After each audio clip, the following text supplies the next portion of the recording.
Hello. As you may have noticed, it's taken me yet weeks to post any new content. Well, what can I say? Some of us had the audacity to hope that we could finally enjoy some semblance of good governance. But as they say, the higher you aim, the farther you fall. And fall, many of us did.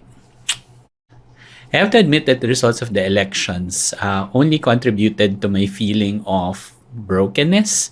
And I'm still struggling to get myself to a state of productivity, considering that the certainty that the environment wouldn't be any better for the next 6 years. Just when I thought that we'd be enjoying a bit more freedom right now, speech wise, it seems that I have to revert back to exercising more caution with making public statements, lest I risk being tagged and attacked. In hindsight, it's a good thing that this channel hasn't enjoyed a wider following. Otherwise, I'm pretty sure I would have suffered from a troll attack. I would have been attacked, months ago or weeks ago, especially when I came out with, political content during the run up of the elections. But nowadays times are tough, people. It's not even inauguration day, and it feels like we're already walking into season two of our run up to the apocalypse. We're all feeling the crunch. Gas prices have skyrocketed, and given our collective dependence on fossil fuels, so have the prices of everything else. The billions of additional national debt that the country racked up during the pandemic isn't helping, since we all have to pay for that. The government can't even ease the taxes on gas or provide incentives on sectors that really need them, like the transport sector.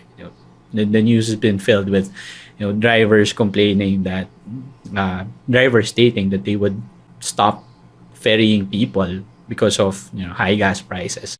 It's not sustainable for them. And it's not like we're feeling the positive effects of those loans. Sure, the vaccines continue to be free, but we mustn't forget that we purchased some vaccine brands, the ineffective ones, at a very high premium, when the more effective brands like Pfizer and Moderna could have been bought for less. And don't get me started with how the probe on the allegedly dubious deals the government made with a certain pharma company ended with nary a result that's favorable for the people. Contributions and premiums like for PhilHealth are also slated to go up to keep these funds solvent, and yet we can't even find truth in these cases. I wish we could all have luxury cars magically appears in our garages too. Too bad. For me, I have a conscience and I still prefer to make a living through legal means. 6 years of another presidency has gone by.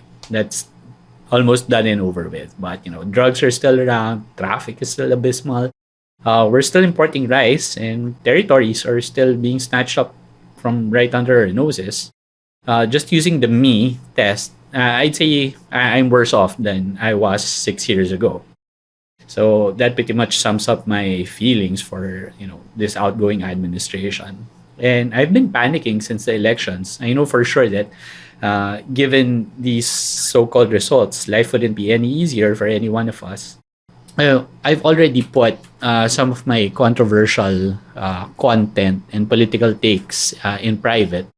Uh, but to those of you who have made this all possible, I already told you, sinabi ko na sa inyo, huwag kayong ngangawa-ngawa dyan, huwag kayong magrereklamo, ginusto nyo to, at dinamay nyo kami. So, cheers to everyone, I guess.